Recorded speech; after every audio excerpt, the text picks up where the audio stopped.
nuevo programa en donde nos hemos unido Diario Digital Zamora y Lupita Medios para llevar a usted un programa más de Pares y Nones. Esta semana, como todas las semanas, nos acompaña Lupita. Lupita ¿Qué tal, Juan Carlos? Buenas tardes. Buenas tardes a todo nuestro auditorio. Bueno, pues hoy tenemos información referente al apagón, que no se dio tal apagón tan fuerte, pues por lo menos en esta región. Fue zonificado. Fue zonificado y bueno, hubo más desinformación que información, lamentablemente, pero por fortuna no hubo grandes complicaciones. La verdad es que teníamos el miedo de que fuera a fallar mucho la luz, mucho tiempo, muchas horas. Aquí fueron alrededor de 7 o 9 colonias las que se quedaron sin luz, La Rinconada, el Saus también, nos mencionaba nuestro auditorio que en esos lugares se habían quedado sin luz, pero no fue apagón como tal, que habían dicho que iba a ser generalizado.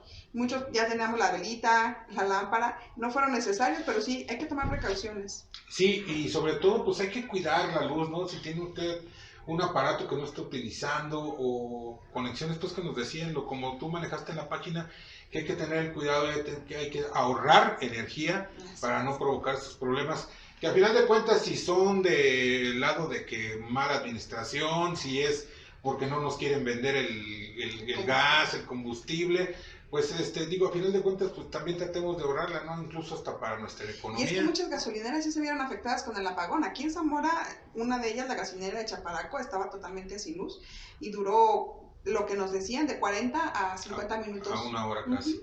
Sí, así es, y también esta zona de la central camionera que también estuvo fallándole un buen rato a la colonia Arboledas, nos reportaron, las fuentes también reportaron en algunas partes, sobre todo el sector 03 de energía aquí en la ciudad de Zamora.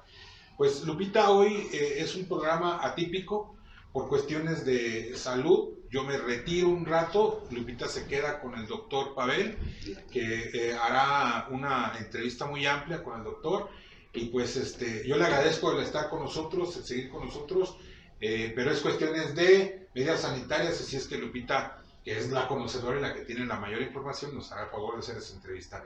Vamos a un pequeño corte, regresamos con la entrevista y los dejamos. Muchas gracias.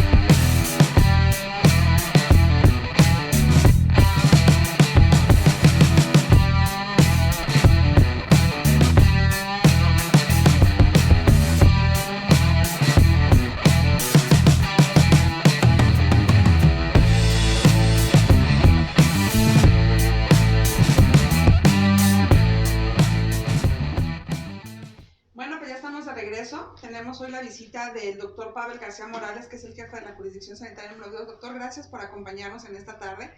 Y pues vamos a entrar en tema, doctor. Hay muchas dudas con este tema del COVID. Iniciamos con este tema, principalmente en la mortalidad y los contagios que se han registrado. Ayer presentábamos 37 casos de nuevos contagios y 5 defunciones. ¿Nos explica esto? ¿A qué se debe de que en los días pasados 2 casos, 1 caso? ¿Por qué tanto disparidad? Fíjate que también hay veces que en el laboratorio estatal se llegan a acumular las muestras.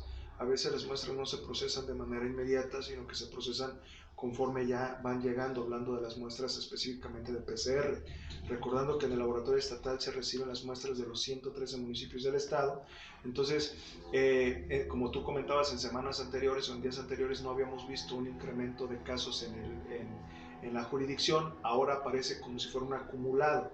Aparecen 37 casos en una sola exhibición, cuando a lo mejor se estuvieron dando 5, 6 o 7 por día. También otra posibilidad es de que se están empezando a incluir las pruebas rápidas que realiza la Secretaría de Salud. Las pruebas rápidas es una prueba con bastante especificidad de la marca Abbott, que te da un resultado en 15 minutos, aunque es una prueba con alta especificidad. algunas de estas se mandan a corroborar con PCR. Entonces, ese es el motivo por el cual te pueden aparecer muchos casos positivos en un solo día. Había especulaciones de que este rebrote o esta magnitud había sido por el pasado 2 de febrero, que tanto nos dijeron que no a las reuniones. Entonces también dicen que se espera que a finales de febrero también haya otra nueva rebrote y escalada. Desafortunadamente hemos estado viendo que hay una correlación directa con los eventos masivos o con los días festivos y luego los repuntes en la positividad de los casos. Esto se dio de manera completamente visual y palpable en el puente de Guadalupe Reyes. Se ha estado viendo cómo pasa un día festivo y 7 días después se incrementa la positividad de los casos. Si ese fuese el tema, pues estaríamos hablando del Día de la Candelaria, del día 2 de febrero, que aunque no es un día de mucha fiesta, sí se genera mucho movimiento. Estaremos viendo también la posibilidad de un incremento de casos, pues 7 días después del 14 de febrero. Vamos a ver, esperemos que no sea tanto.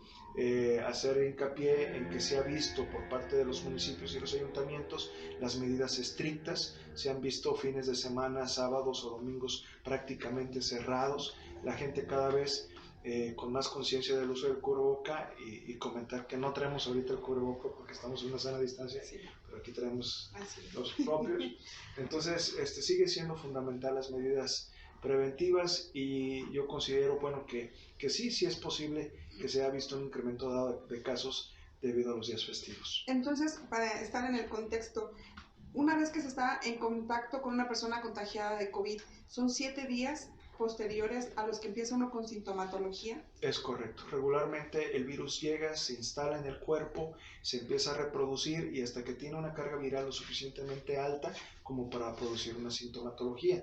Hay personas en las que su mismo sistema inmunológico no reacciona de una manera exagerada, que son las personas asintomáticas. Recordando que dentro de la infección por COVID, el 80% de las personas son asintomáticas. A partir de este día 7, que ya estamos con la sintomatología, ¿es que debemos empezar a contar los 14 días que debemos permanecer en cuarentena? ¿O cómo es esta Sí, es parte? correcto. Nosotros recomendamos que se tomen 14 días a partir de la toma de la muestra. Okay. Si digamos el día de hoy, miércoles, me tomo yo la muestra y hoy sale positiva o en 3-4 días me dan el resultado positivo, yo tendré que a partir del día de hoy tomar en consideración los 14 días. ¿Por qué se habla de cuarentena, doctor? Mucha gente piensa que son 40 días los que tienen que estar en su casa, nada más son 14 para evitar el contagio. El término cuarentena es precisamente un término que se acuñó en algún momento de la historia donde las epidemias se consideraban que con 40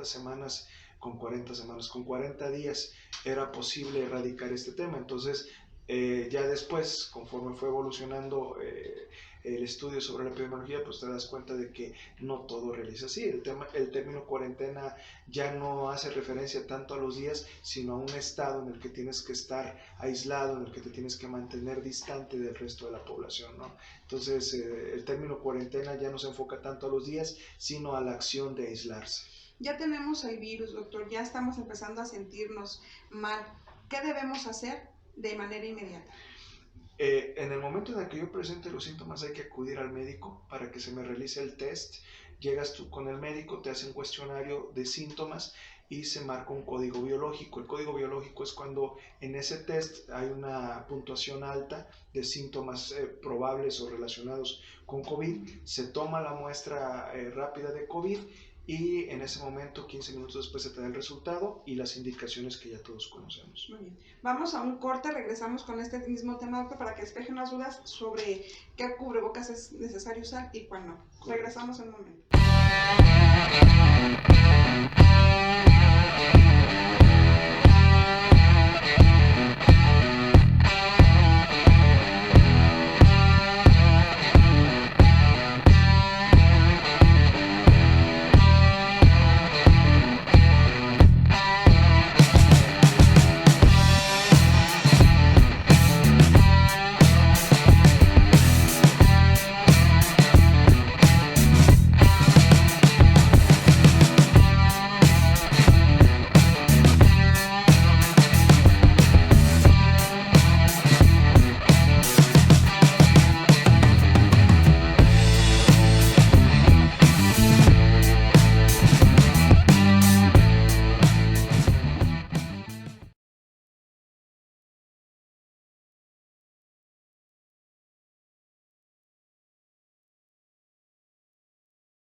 regresamos al corte, seguimos en esta interesante plática con el doctor Pavel.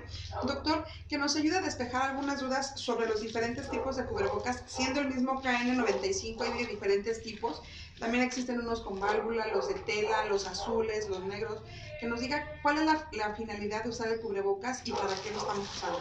Sí, mira, realmente recordar que la primera indicación es guardar la sana distancia. El cubrebocas lo que hace es disminuir la velocidad con la que las gotitas de saliva o las microgotitas de flush salen de mi boca, de mi nariz. En este momento que yo estoy hablando, tal vez las gotitas de flush y que emanan de mi boca y de mi nariz llegan tal vez a 45 centímetros, 1 metro.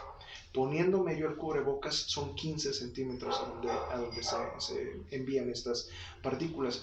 Entonces realmente el tema del cubrebocas es eso, ¿no? Limitar o reducir la velocidad con la que esas gotitas salen de nuestra boca o de nuestra nariz y por eso, y por ende evitar el contagio de una persona a la que además le estoy guardando cierta distancia. En ese sentido, prácticamente cualquier cubreboca es bueno. Yo recomendaría que no hagan un gasto excesivo en el tema del cubreboca, porque no es necesario. Un cubreboca azul, como el que se usa de forma regular, es más que suficiente. Hay gente que usa su pañuelo, hay gente que usa de tela. Insisto, la verdadera función del cubreboca en la población es disminuir la velocidad. Ahora, si me hablas del KN95 como los que tú tienes ahí, estos son los que usan, por ejemplo, nuestro personal que ve al paciente ya positivo o nuestro personal que toma muestra.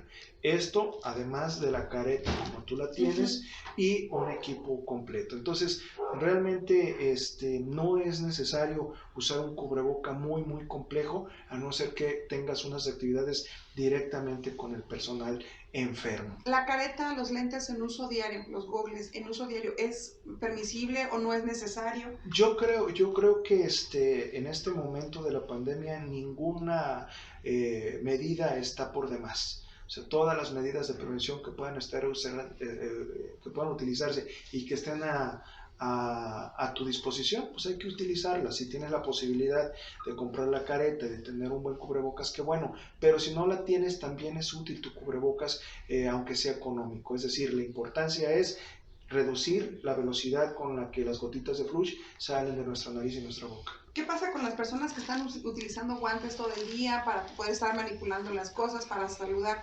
¿Es necesario? ¿No es necesario? ¿Qué tan...?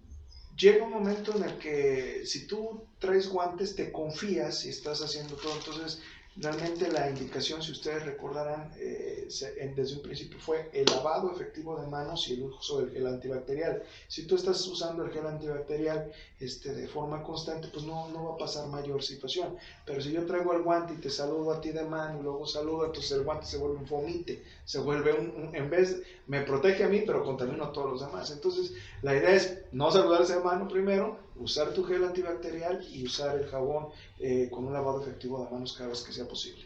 ¿Qué pasa con el termómetro? La temperatura, ¿cuál es la normal? ¿Dónde se debe de tomar? ¿Y cuál es la medida para poder...? Mira, la mejor indicación de usar el termómetro infrarrojo es en el rostro. ¿Por qué en el rostro? Porque es el que genera es lo que está expuesto, es lo que tiene mayor irrigación, la cabeza. Por eso el termómetro, la temperatura se toma en la frente, ¿no? Entonces, es bueno, es una indicación de que una persona puede o no tener fiebre, y pues la fiebre es un signo, o un síntoma prevaleciente en el tema de COVID. Entonces, te emite una sospecha, no un diagnóstico. Esto sí habría de aclararlo, ¿no? No por el hecho de que te apunten con el termómetro y aparezca con fiebre, eso quiere decir que tengas COVID, no, pero lo que sí puede decir es que estás en ese momento cursando con fiebre. ¿Cuál es la temperatura límite que puede marcar para decir? Bueno, la temperatura normal es hasta 36.5 grados centígrados, arriba de 37 ya se considera febrícula, de 37 a 37.8 se maneja como una febrícula, más de 38 fiebre, y ya más de 40 pues sería una fiebre intensa, ¿no? Y ahora el tema del oxímetro, doctor. Mucha gente, ¿es necesario tenerlo o no es necesario? ¿Cuál es la medida que se debe de tener para estar dentro de los rangos o parámetros normales? Mira, la concentración de oxígeno igualmente es de importancia clínica en los hospitales. O sea, los médicos lo utilizan para darse una idea de una valoración. Hay métodos más específicos de generar un diagnóstico de una oxitometría real, que son gases sanguíneos, gases arteriales o gases venosos. Entonces realmente lo que hace el oxímetro es darnos una idea a nosotros los médicos de cómo está saturando, cómo está la concentración de esa persona en particular. La concentración siempre tiene que estar por arriba del 90-95% de saturación. Una disminución, una baja por debajo de 90, pues ya te implicaría cierta hipoxia. La hipoxia se refiere a la falta de oxígeno en la sangre y bueno, las personas con COVID, con casos graves, regularmente tienen problemas de saturación de oxígeno por debajo de 80, por debajo de 70, por debajo de 60, ¿no? Pero sí son temas más bien de uso médico, más que de un uso particular o simple. Doctor, también qué pasa con las personas que se están volviendo hipocondríacas, que todo el día quieren estarse tomando la oxigenación, que la temperatura. Hablaban de que es muy importante el estar mentalmente sano también, o sea, juega un papel muy importante la psicología dentro del COVID. La salud mental en estos tiempos del COVID ha sido complicada porque se ha complicado, válgame la redundancia, con el tema también del aislamiento, del encierro, de la disminución de actividades, deportivas o de recreo. Entonces hay mucha ansiedad, hay depresión, hemos visto jóvenes con mucha ansiedad, con mucha angustia, adultos mayores que piensan qué va a pasar, me voy a morir, Entonces, ese tipo de situaciones ha estado afectando la salud mental. La Secretaría de Salud tiene un número en el 911 donde también dan orientación psicológica para este tipo de situaciones y donde se da, pues a veces incluso consultas con psicólogos ya calificados para este tema. Sí es un tema, hay gente que de forma regular todos los días llega y se checa con el oxímetro si lo tienen, y son artículos baratos, son 200, 500 pesos tal vez, entonces no es necesario, y más si la persona está sana. Lo que sí llega a generar después es una autosugestión, ¿no? Doctor, ¿el tanque de oxígeno, el generador de oxígeno? Realmente cuando una persona necesita el oxígeno, lo ideal es estar en un hospital. ¿Por qué? Pues hay tanques de oxígeno muy caros que te demoran muy poco tiempo, y el generador de oxígeno te da un sostén básico, muy básico. A diferencia del tanque de oxígeno, el tanque lo puedes subir a 10, 15 litros por minuto. El generador de oxígeno, aunque en teoría también lo hace, pues estamos recordando que está generando, insisto, entre comillas, ese oxígeno, a diferencia del oxígeno ya directamente que se está aplicando. Entonces, ambos son buenos. La indicación es, si tienes una persona que necesita oxígeno, mejor llévala al hospital, va a ser mucho mejor tratado, va a ser mucho mejor diagnosticado, y además el flujo de oxígeno se va a hacer de forma médica, no como ha estado pasando, incluso intoxicación por oxígeno industrial, que no es lo mismo que el oxígeno de grado médico. ¿Aún no se han colapsado los sistemas de salud, hablando específicamente de la jurisdicción número 2? Mira, afortunadamente tuvimos momentos muy complejos, pero la última semana hemos visto una reducción en ocupación hospitalaria. El día de hoy el Hospital Regional de Zamora y la gran mayoría de los hospitales de la región se manejaban entre un 50 y un 60% de ocupación. ¿Qué quiere decir esto? Que ya no estamos al 100%, es decir, que hay la capacidad de atender en este momento pacientes graves de COVID. Doctor, ¿qué pasa con los pacientes que se esperan hasta que ya la oxigenación ha bajado demasiado para acudir al hospital y después decir, es que lo mataron? Ese es el problema, ¿no? O sea, cuando llega un paciente ya muy deteriorado, pues es imposible a veces generar un retroceso en la evolución de la enfermedad. Entonces, desafortunadamente hay mucha gente que se ha esperado y prácticamente llegan al hospital ya nada más a morirse. Hemos tenido pacientes que llegan con saturaciones de oxígeno de 40, ¿no? De 20, entonces pues, prácticamente ya llegan inconscientes, ya llegan con un grado pulmonar, un daño pulmonar muy, muy intenso, entonces hay poco que hacer ya por ellos. Por eso la invitación es a que en los primeros síntomas acuda a una consulta médica, ya sea pública o privada, pero sí tener esa atención y tener esa posibilidad de recibir una atención adecuada a tiempo. El COVID en adolescentes y niños. Aunque no se ha manejado mucho el tema en adolescentes y niños, se han presentado algunas defunciones que no nada que ver con lo de los adultos mayores. El 65% de las defunciones son en personas mayores de 60 años, por eso se inicia la vacunación con este grupo etario. Sí se da en adolescentes y niños, pero con muchas menos complicaciones. Prácticamente no hay complicaciones, los adolescentes y niños prácticamente son asintomáticos. Sí hay algún caso en el que pueda salirse de esta línea, pero es la excepción. Okay. Pues vamos a un corte, regresamos, tenemos otros temas que hablar con el doctor y ahorita regresando vamos a tocar el tema del dengue y la influenza.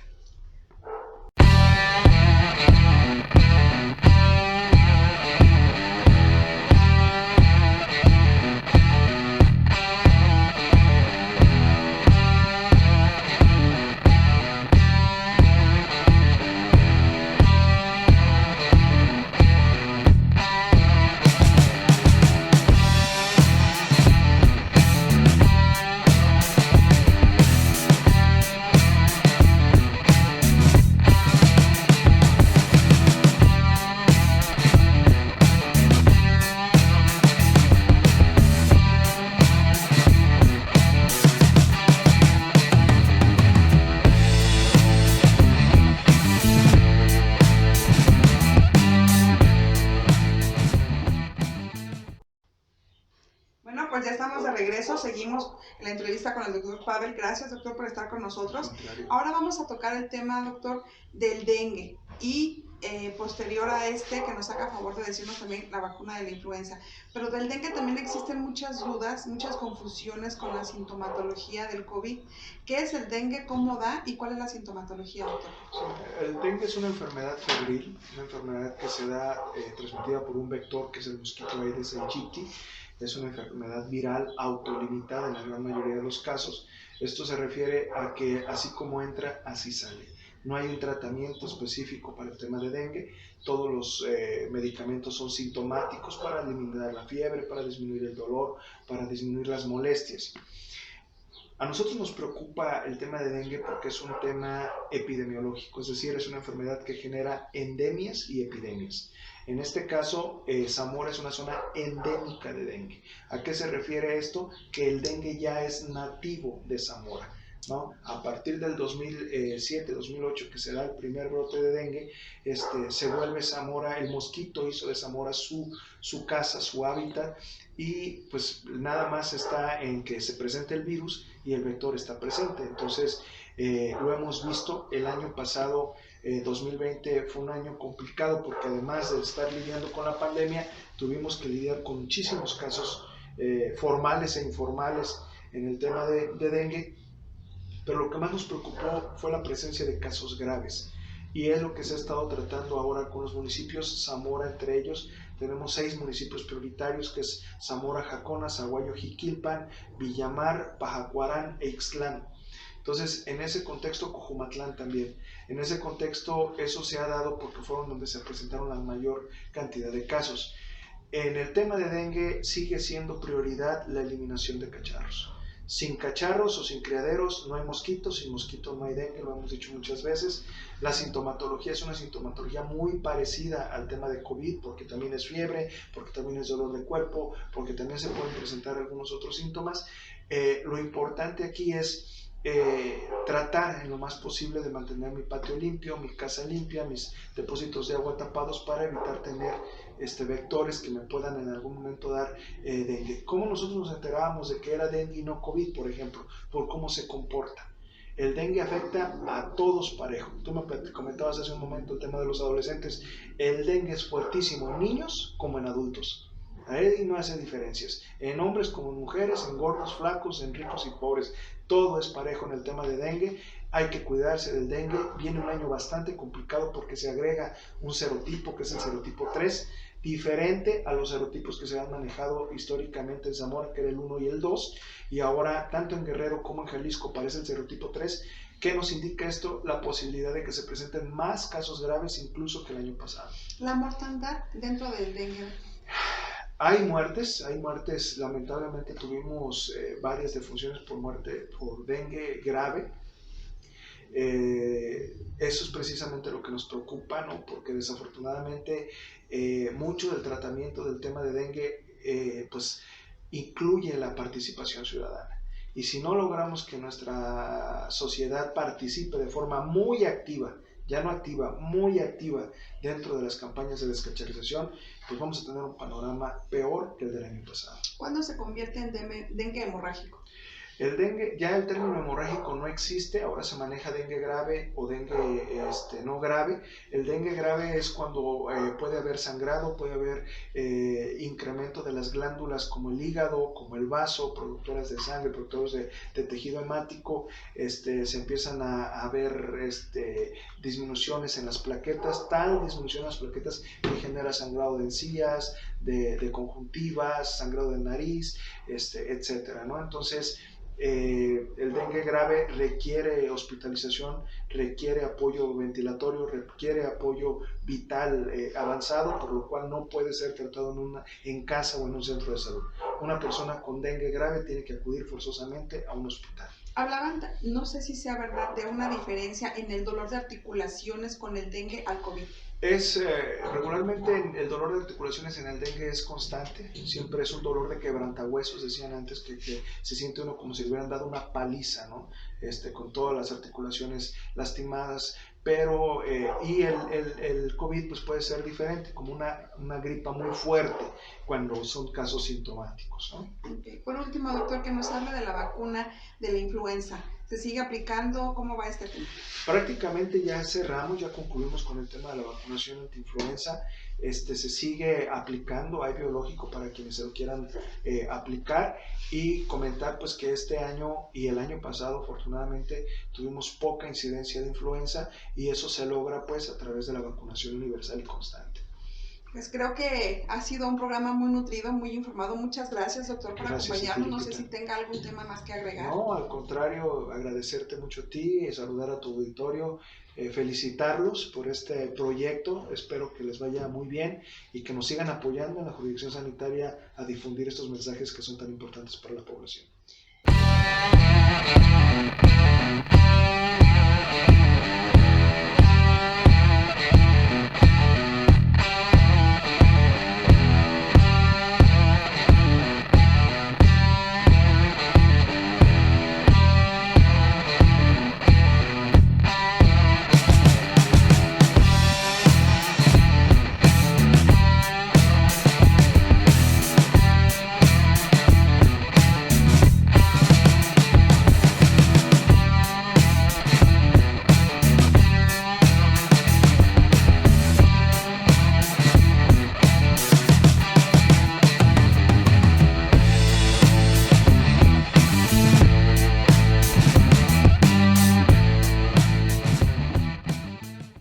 Pues ya regresamos. Como usted vio, una entrevista muy interesante en la que nos otorgó el doctor Pavel. Él es encargado de la jurisdicción sanitaria. Número 2, aquí en la región Zamora. En la región Zamora. Son varios municipios los que tienen cobertura y bueno, pues ya está la información.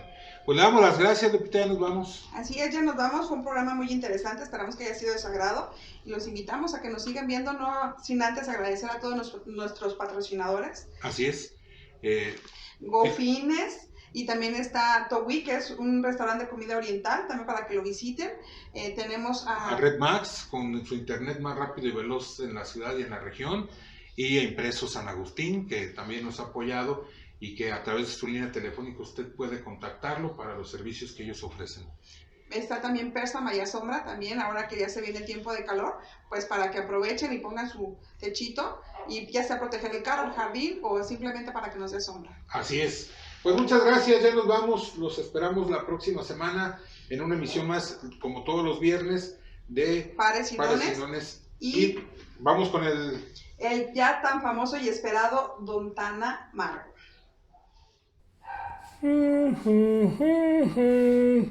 Si las gotas de lluvia fueran de caramelo, pues todos tendríamos diabetes.